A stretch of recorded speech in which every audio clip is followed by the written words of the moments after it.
Herzlich willkommen. Hast du schon einmal von einer Prinzessin gehört, die nicht nur Künstlerin war, sondern auch für einen handfesten Skandal sorgte? Louise Hollandien von der Pfalz war genau das. Eine außergewöhnliche Frau des Barock, die es schaffte, eine anerkannte Porträtmalerin zu werden und zugleich für Aufsehen zu sorgen. In einer Zeit, in der Frauen kaum Chancen hatten, als Malerinnen ernst genommen zu werden, ermöglichte ihr ihre privilegierte Stellung den Zugang zur Kunstwelt. Frauen, so hieß es, hätten schlichtweg nicht das Talent, die Disziplin, auch Tiefgrund und Leidensfähigkeit, um es mit den männlichen Malern und Bildhauern aufzunehmen. Louise Hollandien wurde 1622 in Den Haag als erstes Kind von Friedrich V. von der Pfalz und Elizabeth Stuart im holländischen Exil geboren, nachdem ihr Vater nach der Schlacht am Weißen Berg die böhmische Krone verloren hatte. Sie erhielt den Namen Hollandien, um den Prinzen von Oranien für den Schutz der Familie im Exil Anerkennung zu zeigen. Sie studierte vor allem in Leiden am Prinzenhof und begann wohl bereits mit 6 Jahren dort den Unterricht, widmete sich der Porträtmalerei und wurde vom Hofmaler Gerrit van Honthorst ausgebildet. Sie heiratete nie, aber es gab wohl Bewerber um ihre Hand, wie zum Beispiel der brandenburgische Kurfürst Friedrich Wilhelm. Auch soll sie eine Liebesbeziehung mit James Graham, dem ersten Marquess of Montrose, einem schottischen Soldaten und Dichter gehabt haben. Dieser war ein verehrter Nationalheld, bis er 1650 aufgehängt, gezogen und gevierlegt wurde.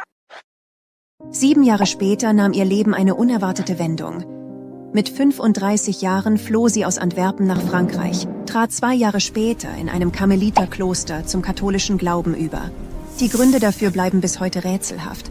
Aber ihre Flucht sorgte für Empörung bei ihrer streng protestantischen Familie. Später wurde sie Äbtissin und konnte weiterhin der Malerei nachgehen. Sie pflegte eine enge Beziehung zu ihrer Nichte Lieselotte von der Pfalz, der sie anvertraute, dass sie ins Kloster gegangen sei, um den Hofstaat nicht mehr sehen zu müssen.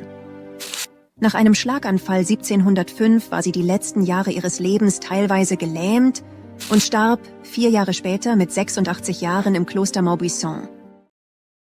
Schauen wir uns nun ihren Malstil und ihre Werke genauer an. Sie war eine talentierte Porträtmalerin und Grafikerin, geprägt vom Barockstil und bekannt für ihre Detailgenauigkeit und Ausdruckskraft. Sie teilte dieses künstlerische Talent mit ihrem Bruder Prinz Rupert. Unter der Anleitung des Hofmalers Gerrit van Honthorsts wurde sie zu einer herausragenden Künstlerin, spezialisiert sich auf Porträts von Familienmitgliedern und nahestehenden Personen, die so meisterhaft waren, dass einige ihrer Werke ihrem Lehrer zugeschrieben wurden. Ihr Lehrer selbst malte sie über die Jahre in vielen Porträts.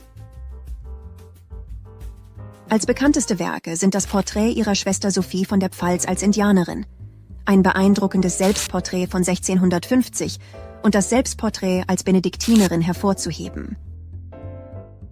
Ihr Lebenswerk? Eine Mischung aus Skandal, künstlerischem Talent und religiöser Hingabe, die an eine Prinzessin erinnert, die mutig ihren eigenen Weg ging. Erst seit den 1980er Jahren wird ihrem Schaffen als Künstlerin vermehrt Aufmerksamkeit geschenkt. Wir hoffen, dass euch dieser Einblick in das Leben und Werk von Louise Hollandien von der Pfalz gefallen hat. Wenn ja, abonniert unseren Kanal für mehr spannende Kunstgeschichten.